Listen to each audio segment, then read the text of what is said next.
The story of St. Paul of the Cross. Long ago, there was an Italian couple, Marco and Anna Maria Dene. They owned a small shop and had to move from town to town because they were poor. It was in Genoa on January 3rd, 1694, where they had a beautiful baby boy, and they called him Paul. Paul was second born of 16 children, but only 6 children survived. Paul went to a school run by local priests in the Lombardy area of Italy.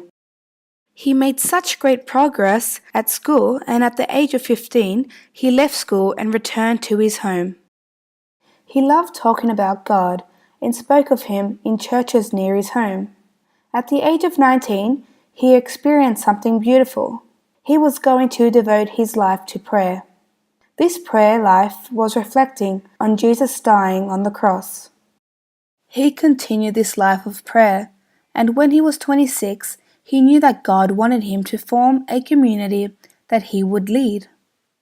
Paul had a vision and saw himself dressed in a long black tunic, and on the front was a heart with a cross. In the heart was written, Passion of Jesus Christ.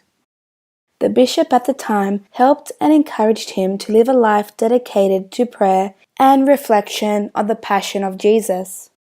Paul began to lead a community of followers, and they were called the Poor of Jesus.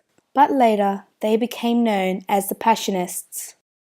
Paul travelled to Rome in 1727 and was ordained a priest by the Pope of the time, Pope Benedict XIII.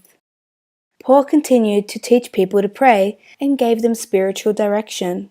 Many retreat centers were opened for people to experience prayer. October 19, 1775, Paul died. Paul became a saint in 1867 and was given the name St. Paul of the Cross. We celebrate his feast day on the 19th of October each year.